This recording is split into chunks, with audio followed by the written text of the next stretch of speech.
नमस्कार, कार्यक्रम कल 24 मा स्वागत छ। म राजीव खत्री। नेपाली महिलाको चाड तीजको रमझमले केही समयदेखि पुरै मुलुक रंगीन भएको छ। भलै अधिकांश महिलाको आफ्नो व्यक्तिगत जिन्दगीमा रंगीनको ठिक उल्टो संसार बाँचिरहेका किन नहुन्? यो देखावटी दुनिया हो। एउटाले गरेपछि अर्कोले गर्नै पर्ने, मन खुसी होस् या नहोस् बाहिर मुस्कुराउनै पर्ने। तीजमा हुने महिलाको चहल पहलमा पनि केही हदसम्म यस्तै प्रकारको वास्तविकता लुकेको पाइन्छ। जिन्दगीमा लानु के छ र? केही क्षण भए पनि रमाइलो गरौँ न भनेर कार्यक्रमको आयोजना गरिएको हो। तीज कार्यक्रमका आयोजकहरू प्राय यस्तै भन्ने गर्छन्। सांस्कृतिक रूपलाई पनि निरन्तरता दिन या यसको जगेर्ना गर्न भन्नेहरूको सङ्ख्या पनि ठुलो छ। तीज भड्किलो बन्दै गएको चर्चा पनि यो वर्ष अरू वर्ष जस्तै राम्रैसँग चलेकै हो। विगतमा एक दिन खाइने दर 1 महिना अघिदेखि खान थालिएपछि तीजको व्रतको दिन एक दिन नाचिने नाच धेरै अगाडिदेखि नाच्न थालेपछि तीज भड्किलो देख्नु स्वाभाविकै हो। कुनै जमाना थियो महिला माइत जान तीज पर्खेर बस्थे र आफ्ना दुःख सुख बाँड्ने पर्वको रूपमा तीजलाई प्रयोग गर्थे। माइतमा दर खाने र चौतारोमा धित मरुन्जेल नाच्ने गाउने तीजको विशेषता थियो। टाढा माइती भएका वा माइती नभएका महिला घरमै तीज मनाउँथे र माइत जान नपाएको पीडा गीत मार्फत पोख्थे। यो त जमानाको कुरा हो। जति बेला महिलाको संसार घर भात भान्सा घाँस दाउरा र मेलापातमा सीमित थियो। समय पनि अहिले जस्तो थिएन। शिक्षा बाटोघाटो यातायात केही पनि अहिले जस्तो थिएन। पुरुष र महिलाको अवस्था बीचको भिन्नता यति धेरै थियो कि पुरुषहरू विवाह भएको लामो समय बितिसक्दा पनि श्रीमतीको मुखमा हेरेर बोल्दैनथे। महिलाले हेर्ने त झन् कुरै भएन। बच्चा जन्मिएको 6 महिनापछि मात्रै बाबुहरूले बच्चालाई छुने गरेको भनाइ हाम्रा हजुरआमाहरूबाट सुनेकै कुरा हो। त्यो भन्दा अघिका पुस्तामा झन् कस्तो चलन थियो होला अनुमान गर्न सकिन्छ। खानदानी परिवारमा विवाह भएका बुहारीहरूले भुसको ढिँडो खाएर काम गर्नु परेको भन्नेसम्म पनि सुनिएकै हो। बुहारीलाई घरको सदस्यको रूपमा नभएर काम गर्ने कुमारीको रूपमा भित्र्याउने चलनका कारण पनि उनीहरू माथिको थिचोमिचो कतिसम्म अन्यायपूर्ण थियो भनेर अन्दाज गर्न सकिन्छ। त्यस्तो बेलामा बुहारीहरूको जीवनलाई अगाडि बढाउने एकमात्र सहारा माइत जान पाउने आशा हुने गर्थ्यो। अहिले समय परिवर्तित भएको छ। समय सँगसँगै महिलाको हैसियत र उनीहरूलाई हेर्ने दृष्टिकोणमा पनि केही परिवर्तन आएको छ। हरेक क्षेत्रमा महिला अगाडि बढ्ने क्रममा छन्। शिक्षा, स्वास्थ्य, परराष्ट्र, सञ्चार, राजनीतिक लगायत सबै क्षेत्रमा महिलाको प्रवेश उनीहरूको संसारलाई फराकिलो बनाउँदै लगेको छ। यद्यपि महिलाको क्षितिजलाई अझ व्यापक बनाउन आवश्यक छ। महिलाहरूमा बढेको चेतनाको स्तर, प्राप्त अवसर, निर्वाह गरिरहेको फरक भूमिका आदिका कारण चाडपर्व र संस्कृतिलाई हेर्ने दृष्टिकोणमा फरकपन आउनुलाई त्यति धेरै अस्वाभाविक मान्नु हुँदैन। अहिले नै पनि कति महिला फरक भूमिकामा छन्। खेतीपाती गर्ने कृषक महिला र अस्पतालमा काम गर्ने डाक्टर महिलाको दिनचर्या मात्रै फरक हुँदैन, उनीहरूको जीवनशैली, व्यवहार लगायतका कुरा पनि त्यत्तिकै भिन्नता हुन्छ। यो पुरुषहरूमा पनि लागू हुने कुरा हो। उनीहरूले लगाउने पोसाक, खानपानको तौर तरिका निश्चय नै फरक हुन्छ। व्यावसायिक महिलाले लगाउने गाउने र गृहिणीले गाउने गीत फरक हुनु पनि स्वाभाविक नै हो। पढ्न नपाएको महिलाहरूको सङ्ख्या अहिले पनि धेरै छ। उनीहरूले तीजका गीत मार्फत पढ्न नपाएको गुनासो गर्लान्। काम गर्ने वातावरण राम्रो नहुँदा कार्यालयमा भेदभावको शिकार भइरहेको कामकाजी महिलाले गीत मार्फत त्यस्तै कुरा व्यक्त गर्लान्। त्यसैले समयको परिवर्तनसँगै सांस्कृतिक पर्वहरू पनि परिवर्तित हुँदै आएका छन्, भइरहेका छन्। यसलाई स्वाभाविक मान्नुपर्छ। पछिल्लो समय महिलाहरूले मनाएको तीजलाई तडक भडक र खर्चिलोको संज्ञा दिने गरेको पनि पाइन्छ। चन्दा उठाएर तीज मनाइएका कुरा पनि निकै चर्चामा आउने गर्छन्। यो मुलुकमा जे जति कार्यक्रम हुन्छन् ती व्यक्तिगत रूपबाट गरिएका हुँदैनन्, सहयोग जुटाएरै गरिन्छन्। राजनीतिक दलका अधिवेशन महाधिवेशनदेखि लिएर पत्रकार महासङ्घका महाधिवेशनसम्म सहयोग र चन्दाबाटै गरिन्छ। त्यसैले तीजमा महिलाहरूले सहयोग जुटाएर भेटघाट गरे भनी त्यति ठुलो मुद्दा बनाएर धुमधाम आलोचना गर्नुपर्ने खासै अर्थ पनि देखिँदैन। यद्यपि यस प्रकारका सङ्गठनहरू खानपिन र नाचगानका कार्यक्रमहरूमा मात्रै सीमित नभएर सामाजिक रूपान्तरणका कार्यमा पनि त्यत्तिकै सक्रिय हुन आवश्यक छ। अहिले पार्टी पिछेका महिला सङ्गठनहरूले छुट्टै स्कुल कलेजहरू, छुट्टै टोलमा भएका संस्थाहरूले आफ्नै व्यावसायिक सङ्घ संस्थाहरूले आफ्नै आयोजनामा छुट्टा छुट्टै कार्यक्रम गरेर तीज मनाउने गरेका कारण यो असाध्यै लामो पर्व चाहिँ भएको छ। दसैँ तिहार जस्ता चाडपर्वहरूको निश्चित समय भए पनि तीजलाई जहिलेदेखि मनाए पनि हुन्छ भने चाहिँ गरेर मनाइन थालेकाले पनि यसको तडक भडक बढेको होस् कि नहोस् तिल्लरी लगाउनै पर्ने, सुनका गहनाले झरीझट्ट हुनै पर्ने जस्ता विकृतिहरूबाट भने यो चाडपर्वले अब मुक्ति पाउनै पर्छ। पोसाक र गहना प्रदर्शन होइन, दुःख भुल्ने, मनोरञ्जन लिने र परिवर्तनका लागि दबाब दिने पर्वको रूपमा तीज अघि बढ्नुपर्छ। हिजो बुहारीहरूका लागि एक खालका दुःखहरू थिए होलान्, आज विभिन्न पेसा व्यवसायमा भएका महिलाहरूका अर्कै प्रकारका तनावहरू छन्। बिहान बेलुकाको दौडधुप, अनेक प्रकारका मानसिक भावनात्मक तनाव बीच विभिन्न पेसा र व्यवसायमा रहेका महिलाले घर र कार्यालय धानिरहेका छन्। पुरुषहरूका झैँ महिलाका अनौपचारिक सत्रहरू हुँदैनन्। बेलुकाको सोमरसमा रमाएर पुरुषहरूले सबै होइन, केहीले त्यसो गर्ने गरेको पनि हुन्छ। आफूहरूलाई पेग बनाइरहेका महिलाहरू भान्सा सम्हालिरहेका हुन्छन्, चाहे ती व्यावसायिक महिला हुन् या गृहिणी। तीजमा महिलाहरूका निम्ति वर्षभरिलाई यो पेस हुने पनि चाड हो, फ्रेस हुने चाड पनि हो। त्यसैले तीजलाई भड्किलो र खर्चिलो भन्दा सृजनशील, मनोरञ्जनपूर्ण र परिवर्तनका लागि आवाज उठाउने विशेष समयका रूपमा प्रयोग गरौँ। नेपाली दिदीबहिनीलाई महान चाड हरितालिका तीजको शुभकामना। दर्शकवृन्द, हामी यी र यस्तै विकृतिका अन्य विषय आजको कल 24 मा हामीले समावेश गरेका छौँ। यसका अलावा तपाईँहरूका गुनासोलाई हामी कार्यक्रममा प्रत्यक्ष समेट्नेछौँ।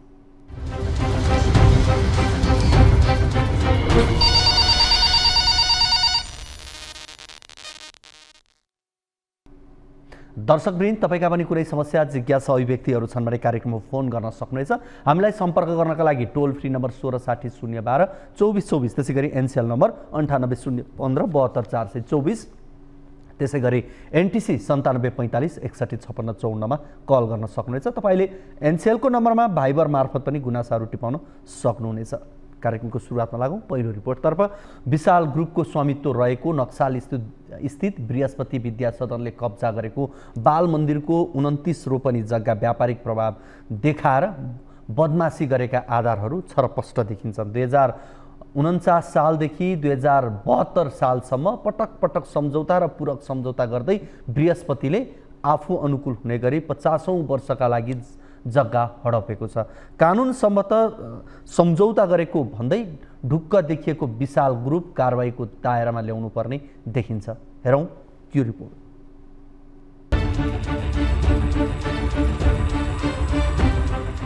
काठमाडौँको नक्साल स्थित बाल संगठनको जग्गामा विशाल ग्रुपले जमाएको कब्जाको श्रृङ्खला अचम्म लाग्दो छ। बाल संगठनको तत्कालीन नेतृत्व र विशाल ग्रुपको स्वामित्वमा रहेको बृहस्पति विद्या सदन बीच पटक पटक भएको जग्गा भाडा सम्झौता निहाल्दा कानुनी राज्यमा खुलेआम कसरी सार्वजनिक सम्पत्ति कुनै व्यापारिक घरानाले कुम्ल्याएको छ छर्लङ्ग हुन्छ। बाल संगठनको 29 रोपनी बिना प्रतिस्पर्धा बृहस्पति विद्या सदनले हडपेको छ। 2049 देखि जग्गा भाडा सम्झौता हुन थालेकोमा पछिल्लो पटक 38 वर्ष थप गरेर 2132 सालसम्मका लागि यो जग्गा बृहस्पति विद्या सदनको कब्जामा पुगेको छ। यस्ता छन् नेपाल बाल संगठन र बृहस्पति विद्या सदन बीच पछिल्लो पटक भएको पूरक सम्झौताका बदमाशीहरू। एकै ठाउँका एकै प्रकृतिका जग्गामा फरक फरक भाडा दर लागू हुने गरी पटक पटक सम्झौता थप। कौडीको दरमा भाडामा लगाइएको अख्तियारको निष्कर्षपछि भाडा दरमा संशोधन भए पनि एकरूपता छैन। यसअघिको 30 वर्षे सम्झौता हुँदा प्रत्येक 2 वर्षमा 5% का दरले भाडा वृद्धि हुने, तर सुरु र अन्तिम 5 वर्षको बढेको भाडा तिर्नु नपर्ने उल्लेख भए पनि हालको सम्झौतामा प्रत्येक 5 वर्षमा 5% का दरले वृद्धि हुने उल्लेख गरिएको छ। बृहस्पति विद्या सदनले बहालमा लिएको जग्गा तथा त्यहाँ बनाइएका भौतिक संरचनाहरू तेस्रो पक्षलाई लिएनमा राख्न सक्ने व्यवस्था उल्लेख गरिएको छ। कानुन बमोजिम कुनै पनि सरकारी सम्पत्तिलाई व्यक्तिगत प्रयोजनका लागि बैंकमा राखेर ऋण लिन पाइँदैन, तर बृहस्पतिले जग्गा धितो राखी 2075 भदौ 26 मा 30 करोड रुपैयाँ 10 वर्षभित्र चुक्ता गर्ने गरी र असोज 1 मा 1 करोड 33 लाख रुपैयाँ बैंक अफ काठमाडौँबाट नवीकरणीय ऋण लिएको छ। लिएन प्रक्रिया जस्तै बृहस्पतिले उक्त जग्गा वा संरचना कुनै तेस्रो पक्षलाई भाडामा लगाउन सक्ने व्यवस्था पूरक सम्झौतामा उल्लेख गरिएको छ। सोही बुँदालाई टेकेर बृहस्पतिले 5 रोपनी जग्गा 50 वर्षका लागि राय स्कुललाई दिएको छ। बृहस्पतिले राय स्कुलसँग उक्त जग्गाको भाडा मासिक 5 लाख रुपैयाँका दरले वार्षिक 60 लाख रुपैयाँ उठाउँदै आएको छ, जबकि बृहस्पतिले बाल आश्रमलाई पुरा 29 रोपनीको वार्षिक भाडा 90 लाख मात्र बुझाउने गरेको छ। जग्गा भाडामा दिने सम्झौता हुँदा बृहस्पति विद्या सदन र बाल संगठनका तत्कालीन नेतृत्व र पदाधिकारीले गरेका बदमाशीहरू, कुनै पनि प्रतिस्पर्धा वा टेन्डरको आह्वान नगरी सोझै विद्या सदनलाई नै भाडामा लगाउने निर्णय, पहिलो सम्झौताको म्याद सकिन धेरै समय बाँकी रहँदाकै अवस्थामा पटक पटक पूरक सम्झौता गरेर म्याद थप गर्ने प्रपञ्च। जग्गा सम्झौता गर्दा 4 किल्ला समेत निर्धारण नगरेर मनोमानी ढङ्गले बृहस्पतिले भोगचलन गर्न पाउने निर्णय। बाल संगठन र नेपाल ललित कला प्रज्ञा प्रतिष्ठानको स्वामित्वमा रहेको जग्गा समेत बाल संगठनको एकल निर्णयमा बृहस्पति विद्या सदनलाई दिने सम्झौता। बदनियतपूर्ण ढङ्गले बाल संगठनको जग्गा हत्याएको भन्दै यसलाई खारेज गर्नुपर्ने माग संगठनले गर्दै आएको छ। तर कानुनी आधार बलियो भएको भन्दै विद्या सदनले पछाडि नहट्ने अडान कसेको छ। बाल संगठनका तत्कालीन पदाधिकारी र विद्या सदनका प्रतिनिधिले गरेको सम्झौतामा देखिएका गम्भीर बदमाशीलाई ख्याल राख्दै सरकारले यो विषयमा तत्काल अनुसन्धान थाल्नुपर्ने अवस्था छ। बाल संगठनको सम्पत्ति कौडीको भावमा हडपेर अकुत कमाउने विशाल ग्रुपको उद्देश्यमाथिको प्रश्नको निवारण अहिलेको आवश्यकता हो। दर्शकवृन्द, बालुवाटार स्थित ललिता निवासको सरकारी जग्गा हिनामिना प्रकरणले बजार तताएको छ। जग्गा प्रकरणले सामाजिक सञ्जालदेखि सडक र सदनसम्म तताएको छ। ललिता निवासको सरकारी जग्गा हिनामिनामा कर्मचारीदेखि उच्च पदस्थ राजनीतिज्ञ समेतको संलग्नता देखियो र हिनामिना प्रकरणमा अभियुक्त हिरासतमा छन्। ललिता निवास प्रकरणले बजार तताए पनि काठमाडौँकै केन्द्र नक्साल स्थित नेपाल बाल संगठनको जग्गामा दशकौँदेखि एउटै व्यापारिक समूहले रजाइ गरिरहँदा सबै तैचुप मैचुपको अवस्थामा छन्। संगठन र राज्यका उच्च अधिकारीलाई दबाव र प्रभावमा पारेर व्यापारिक समूह विशाल ग्रुपले झन्डै 30 वर्षदेखि बाल मन्दिरको 28.5 रोपनी जग्गा कब्जा जमाएको छ। भारतीय मूलका व्यापारीको लगानी रहेको विशाल ग्रुपले नेपालमा राजतन्त्र छँदै उक्त जग्गा हत्याएको बुझिन्छ। नेपालमा राजा फालेर गणतन्त्र आएको 15 वर्ष बढी भइसक्दा पनि बाल मन्दिरको जग्गा विशाल ग्रुपले नै दोहन गरिरहेको छ। सेटिङ र कमिसनमा चरम चलखेल गरेर दशकौँदेखि बाल मन्दिरको जग्गा हत्याएको समूहले संगठनलाई नगण्य भाडा तिरेर 4 गुणा बढी मुनाफा लिइरहेको छ। बाल संगठनको 28 रोपनी 5 आना जग्गा 2132 सालसम्मलाई, माफ गर्नुहोला, 2132 सालसम्मलाई लिजमा लिएर स्कुल चलाइरहेको बृहस्पति शिक्षा सदनले थप जग्गा गैर कानुनी रूपमा स्कुललाई सबलिजमा लिएको पनि देखिन्छ। यी दुवै स्कुलमा अधिकांश स्वामित्व व्यापारिक घराना विशाल ग्रुपको छ। कतिसम्म भने विशाल ग्रुपले संगठनको जग्गा कौडीको भावमा लिएर अर्कोबाट महँगो भाडा असुलिरहेको छ।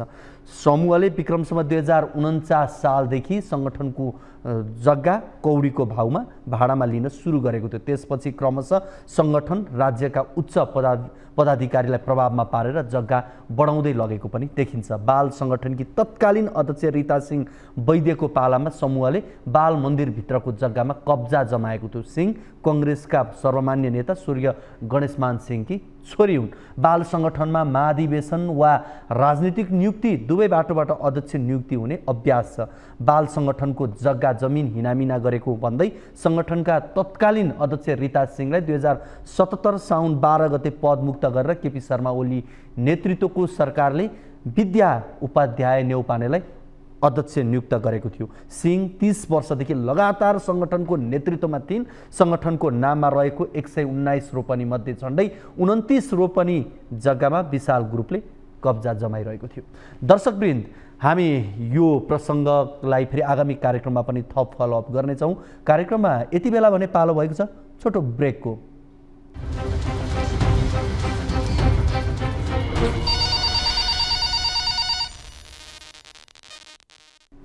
कार्यक्रममा लिएको यो छोटो विश्रामसँगै यहाँहरूलाई फेरि कार्यक्रममा स्वागत छ। दर्शकवृन्द, हामी तपाईँकै समस्या जिज्ञासा व्यक्तिमाथि केन्द्रित रहेर कुराकानी गरिरहेका छौँ। यति बेला लागौँ बस पार्क सञ्चालन नभएको यो नवलपरासीको प्रसङ्गतर्फ।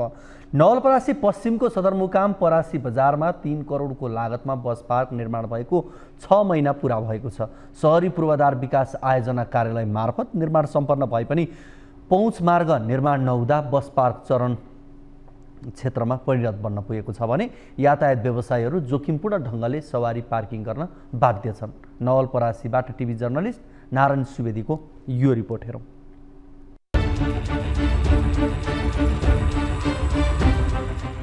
यातायात सुविधामा नागरिकको सहज र सुविधायुक्त पहुँच वर्तमान आधुनिक समाजमा आधारभूत आवश्यकता नै बनेको छ।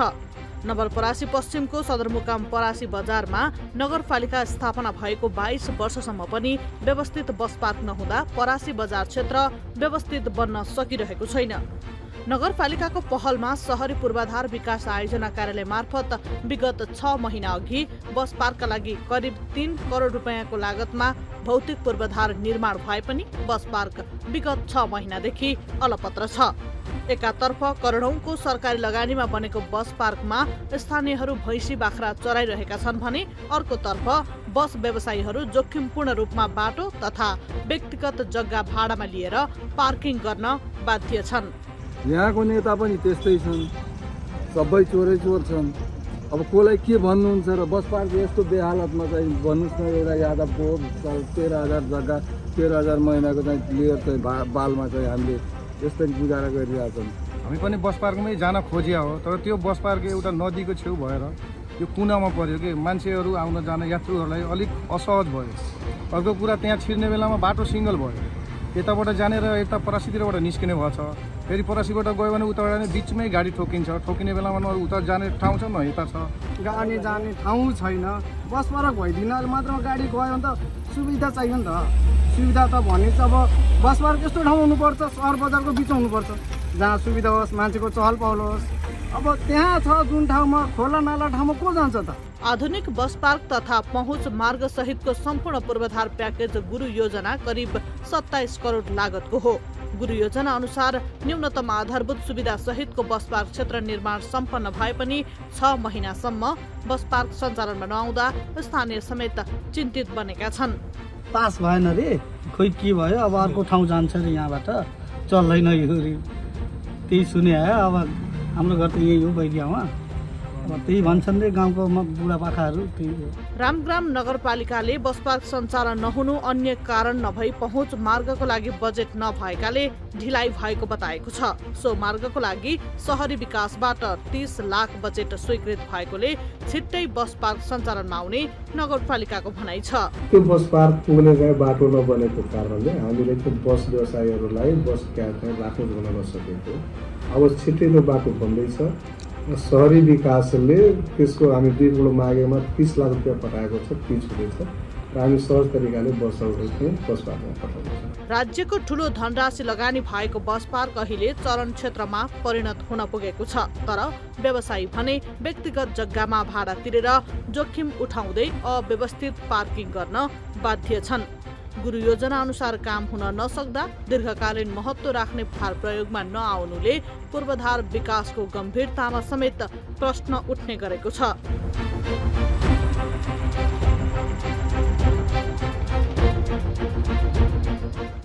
दर्शकवृन्द, हाम्रो कानुनले कुनै व्यक्तिमाथि गाली गलौज र अपशब्द बोल्न समेत रोक लगाएको छ। हात हाल्ने, कुट्ने, पिट्ने र सांघातिक आक्रमण गर्नलाई त फौजदारी मुद्दा लाग्छ। मानव सभ्यतासँग समाजलाई मर्यादित र व्यवस्थित बनाउन पनि शान्ति सुरक्षा कायम राख्न कानुन यस्तो व्यवस्था गरिएको। तर हेटौडा स्थित यो अस्पतालका चिकित्सकमाथि सांघातिक आक्रमण हुनु र चिकित्सकहरूले आकस्मिक बाहेकका सबै सेवा ठप्प पार्नुलाई चाहिँ दुवै अशोभनीय र अमानवीय अमर्यादितको रूपमा लिन सकिन्छ। हुन त्यति बेला सरकार र चिकित्सकहरू बीच सम्झौता भइसकेको छ। 6 बुँदे सम्झौता भएसँगै यति बेला आन्दोलनको कार्यक्रम पनि फिर्ता लिएको छ। तर एक दिन 24 घण्टा भए पनि आम बिरामीले दुःख पाएको अवस्था छ। उपचारका क्रममा चिकित्सकहरूको लापरवाहीका कारण कुनै बिरामीको मृत्यु हुनुको पीडा परिवारलाई मात्रै थाहा हुन्छ, तर लापरवाही भएको हो कि होइन भन्ने कुरा बिरामीका आफन्तले भन्ने होइन।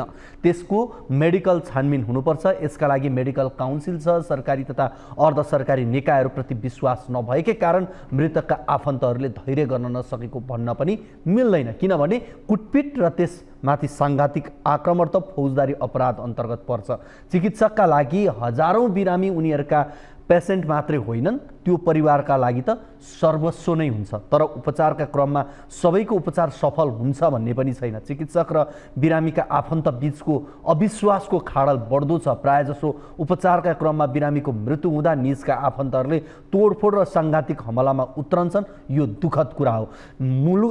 मृतकका आफन्तलाई चिकित्सक वा अस्पतालको लापरवाहीले उपचारका क्रममा मृत्यु भएको हो भन्ने लागेमा गलत उपचार गर्ने वा लापरवाही गर्ने चिकित्सक वा अस्पताल उपर कारबाही हुन्छ। कुनै पनि बिरामीको उपचारका क्रममा कुनै पनि चिकित्सकले लापरवाही गर्नु हुँदैन।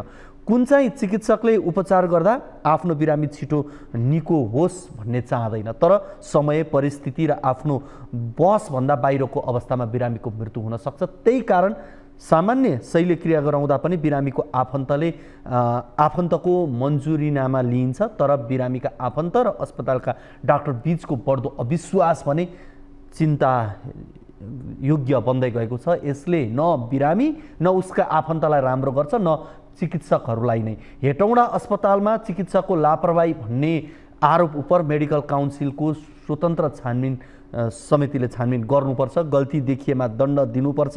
कतिपय चिकित्सकको ज्ञान वा अनुभव अभावका कारण गलत उपचार गर्दा मृत्यु भएका पनि छन्। जिन्दगीभर स्वास्थ्य खराब भएर नारकीय जीवन व्यतीत गर्नु परेका उदाहरण पनि छन्। यस्तोमा मेडिकल काउन्सिलले जिम्मेवार भएर छानबिन नगर्दा चिकित्सकमाथि साङ्घातिक आक्रमणका घटनाहरू हुन पुगेका छन् र चिकित्सकहरू सङ्गठित रूपमा हडतालमा उत्रिन पुगे र सरकारलाई दबाब दिन पुगे। बिरामीहरूले उपचार गर्न पाउने संवैधानिक कानुनी हक उनीहरूले खोसेका छन्। यहाँ हामी कहाँ हडताल नै गर्नुपर्ने, आक्रमणै गर्नुपर्ने, नत्र सरकारी संयन्त्रले नसुन्ने प्रवृत्ति छ। त्यही प्रवृत्तिका कारण अविश्वास पैदा हुन्छ र कानुन हातमा लिने काम हुने गरेको पनि देखिन्छ, जुन दुःखद हो। सम्बद्ध चिकित्सकको उपचार प्रक्रियाको छानबिन गर्ने, दोषी देखेमा कारबाही गर्ने र चिकित्सकमाथि साङ्घातिक आक्रमण गर्नेलाई कानुनी दायरामा ल्याएर कानुनी राज्यको प्रत्याभूति नदिलाएसम्म यस्ता घटनाहरूको पुनरावृत्ति भइरहन्छ। चिकित्सकहरूले तत्काल अहिले हडताल बन्द गरिसकेका छन् र बिरामीले उपचार गर्न पाउने अवस्था बनेको छ। चिकित्सकमाथि आक्रमण गर्नेलाई पनि कानुनी दायरामा ल्याउनुपर्छ अनि गलत तवरले बिरामीको उपचार गरे नगरेको छानबिन पनि हुनुपर्छ। अब लागौँ अर्को रिपोर्टतर्फ। दूरी नजिक भएपछि रूपन्देहीको मर्चवारमा स्थानीय बासिन्दा भैरवा बुटवल भन्दा भारतीय बजारमा किनमेलका लागि पुग्छन्, तर सीमा क्षेत्रमा रहेको डन्डा नदीमा यहाँका बासिन्दाले तगारो भन्दै आएको छ। नदीमा पुल छैन, जसले गर्दा लामो समयदेखि स्थानीयले डुङ्गा मार्फत नेपाल भारत आवत जावत गर्छन्। तर भदौ यता भने भारतीय सीमा सुरक्षा बल एसएसबीले डुङ्गा सञ्चालनमा रोक लगाएपछि स्थानीयले जोखिम मोलेर ट्युब मार्फत ओरदोर गरिरहेका छन्। यसबाट स्थानीयले शास्ति मात्रै पाएका छैनन्, जनधनको क्षति पनि हुने जोखिम समेत बढाएको छ। रूपन्देहीबाट टिभी जर्नलिस्ट प्रकाश नेउपानेको यो रिपोर्ट हेरौँ।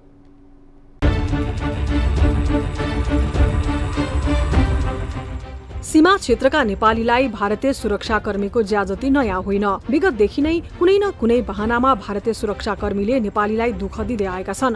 पछिल्लो पटक भारतीय सीमा सुरक्षा बल एसएसबीले रूपन्देहीको मर्चुवार स्थित डन्डा नदीमा डुङ्गा सञ्चालनमा रोक लगाएपछि यहाँका बासिन्दा समस्यामा परेका छन्। एसएसबीले डुङ्गा चल्न नदिएपछि स्थानीयहरू अहिले बस, ट्र्याक्टर लगायतका ट्युबमा हावा भरेर त्यसैको सहारामा ज्यानै जोखिममा राखेर नदी तर्न बाध्य छन्। दूरीका हिसाबले भैरहवा, बुटवल जस्ता ठूला शहर आउनुभन्दा भारतीय बजार, कुलही, पुरहवा, सनपतिहा, पैसिया, चण्डी, नौतन नजिक पर्ने भएपछि मर्चबारवासी भारतीय बजारमा निर्भर छन्। दैनिक उपभोग्य सामान खरिदसँगै बिरामी हुँदा उपचार गर्न समेत भारतीय बजार पुग्छन्। कयौं भारतीयको नेपालतर्फ र नेपालीको भारततर्फ बिहेबारी पनि भएको छ। तर मर्चवारबाट भारतीय बजार जोड्न डन्डा नदीमा पुल छैन। पुल नभएपछि मर्चवारका स्थानीय डुङ्गा मार्फत जोखिम मोलेर आवत जावत गर्दै आएका छन्। त्यही डुङ्गा चलाउनमा पनि भारतीय सुरक्षाकर्मीले रोक लगाएपछि स्थानीय चिन्तित बनेका छन्। समस्या बहुत से बा, हर प्रकार के समस्या बा। इंडिया नेपाल के बहन बिटिया महतारी बूढ़ जवान सब इंडिया के बार बाजार करत बा। लेना देना खब खान पियन वही चलत बा। अब नदी पवर के आई के जाई, कौने तरह से हवाई जाए, हर परेशानी बा। अब पुलिस आवत है तो ट्यूबलेट भागे पड़त बा। तो कौनो चीज सुनवाई नहीं करता, बहुत परेशानी बा। एक इंडिया मात्र मुझे सहारा बा, कौनो चीज दवा से लगाई के और रोटी बेटी के सवाल बा। आवत जावत करने में बहुत बड़ा दिक्कत बा। क्यों ये विषय में आवाज़ नहीं उठाओ तो कोनो चीज के एक्शन नहीं लेता, बहुत बड़ा परेशानी है। केही दिन अघि मर्चबारी 1 का 4 जना युवा भारतमा रोजगारी गर्न जाने क्रममा ट्युब मार्फत नदी तर्दा बगेका थिए। पौडी खेलेर ज्यान जोगाए पनि उनीहरूका झोला, मोबाइल, पैसा सबै भिजेपछि दिल्लीतर्फ रोजगारी गर्न हिँडेका उनीहरू घर फर्किएका थिए। डुङ्गा नचल्दा अहिले यस्ता घटना दैनिक जसो घट्ने गरेका छन्। मर्चवारी गाउँपालिकाले डुङ्गा सञ्चालन गर्न दिन अनुरोध गर्दा समेत भारतीय एसएसबीले व्यवस्था गर्दै आएको छ। 4वटा वडा इन्डियाको बार्डरसित नै जोडिएको पालिका हो। त्यसमा के रहेछ, मैले के हेरेँ त्यो डुङ्गा रोकेछन्, तर त्यो हाम्रो गाडीको ट्युबमा चाहिँ मान्छे चाहिँ ओसार पसार गर्छन्। अब कुनै घटना भयो भने त्यसमा जिम्मेदारी कसले लिने? त्यो इन्डियाले लिने कि नेपालले लिने? मर्चवारवासीलाई नजिकैको नेपाल बजार भैरवा पुग्न करिब 35 किलोमिटरसम्म पर्छ। भारतीय बजार भने 3 देखि 5 किलोमिटरको दूरीमा छ। यसले गर्दा दुवै देशका नागरिक विगतमा डुङ्गाकै माध्यमबाट आउजाउ गर्थे। मर्चवारी गाउँपालिका 1 को खैराघाट, 2 को जोगियाबारी, 7 को कञ्चनपुर र चण्डीघाट गरी 4 ठाउँमा स्थानीयले डुङ्गा सञ्चालन गरी वारीपारी आउजाउ गर्छन्। एसएसबीको रोकावटले अहिले ट्युबमा यात्रा गर्न परेपछि नदीमा बग्ने जोखिम बढ्दो छ। अर्कोतर्फ भारतीय ग्राहकको भरमा सञ्चालित सीमा क्षेत्रका ससाना खाजा नास्ता पसलहरू पनि सुनसान छन्। डुङ्गा चलाएर जीविकोपार्जन गर्दै आएका स्थानीय कामविहीन भएका छन्।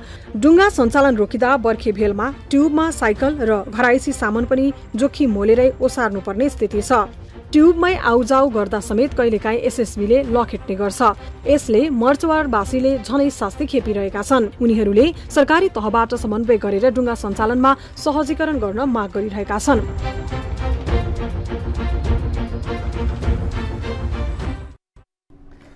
दर्शकवृन्द, अब कुराकानी गरौँ बजार अनुगमनको।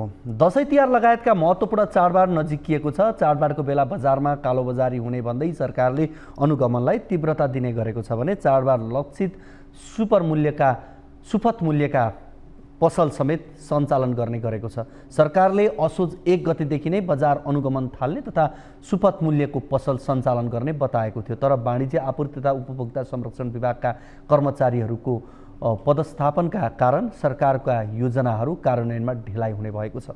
हेरौँ यो रिपोर्ट।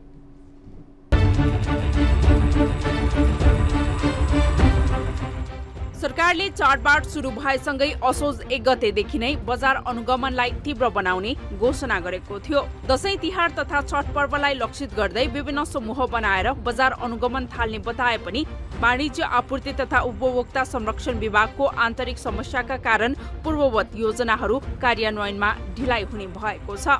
यो वर्ष हिन्दू महिलाहरूको चाड हरितालिका तीज र विश्वकर्मा बाबाको पूजा समेत एकै दिन परेको छ। विश्वकर्मा पूजाकै दिन असोज 1 गतेदेखि विभागले सुपथ मूल्य पसल सञ्चालन गर्ने तर सोही दिनबाट नै बजार अनुगमन पनि सुरु गर्ने जनाएको थियो। सरकारले दशैं तिहार जस्ता चाडपर्वलाई लक्षित गरेर छिट्टै नै सुपथ मूल्य पसल सञ्चालनमा ल्याउने उद्योग वाणिज्य तथा आपूर्ति मन्त्रालयका सचिव मधु कुमार मरासिनी बताउँछन्। प्रतिनिधि सभा अन्तर्गतको उद्योग तथा वाणिज्य र श्रम तथा उपभोक्ता हित समितिको आइतबारको बैठकमा सांसदहरूले उठाएका प्रश्नको जवाफ दिँदै उनले 2-4 दिनभित्रै सुपथ मूल्य पसल सञ्चालन हुने बताएका हुन्। बजारमा दैनिक उपभोग्य वस्तुको 81 कालो बजारी हुन थालेपछि संसदीय समितिले सरकारसँग अनुगमन बारे चासो राखेको हो। बजारमा चिनी, चामल, गहुँ लगायतका अत्यावश्यक खाद्य वस्तुको मूल्य बढे पनि मूल्य बढ्ने अवस्था नरहेको सचिव मरासिनीको भनाइ छ। चाडपर्वलाई ध्यानमा राखेर अति आवश्यक खाद्य वस्तुहरूको अभाव हुन नदिन तथा सुपथ मूल्यमा बिक्री वितरण गर्न संसदीय समितिले सरकारलाई निर्देशन दिएको छ। चाडबाडका अवसरमा बजारको माग अनुसारको परिमाणमा उक्त मन्त्रालयबाट माग भएअनुसार मूल्य अभिवृद्धि कर पूरै छुटमा र 1% अनुसार महसुल लिने गरी आयातको सहमति उपलब्ध गराउन अर्थ मन्त्रालयलाई निर्देशन दिइयो। वाणिज्य आपूर्ति तथा उपभोक्ता संरक्षण विभागले छिट्टै बजार अनुगमन थाल्ने बताइरहँदा संसदीय समितिले पनि बजार अनुगमनका लागि समिति गठन गर्ने भएको छ।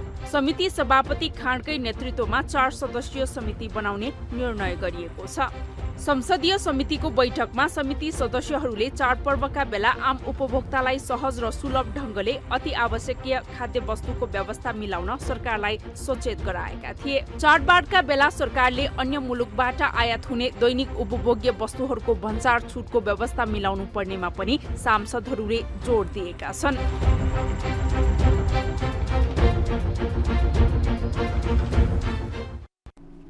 दर्शकवृन्द, आजको कार्यक्रमको करिब करिब निर्धारित समय सकिसकेको छ। तपाईँका कुनै पनि समस्या जिज्ञासा अभिव्यक्तिहरू छन् भने हाम्रो टोल फ्री नम्बर 1660 012 2424, त्यसै गरी एनसेल नम्बर 98 015 72 424, एनटिसी 97 45 61 56 54 मा कल गर्नुहोला। आज हामीले तपाईँका फोन कलहरू लिन सकेनौँ, तर आगामी कार्यक्रममा हामी तपाईँका फोन कलहरू पनि लिनेछौँ। अहिले भने बिदा दिनुहोस्। हवस् त, नमस्ते।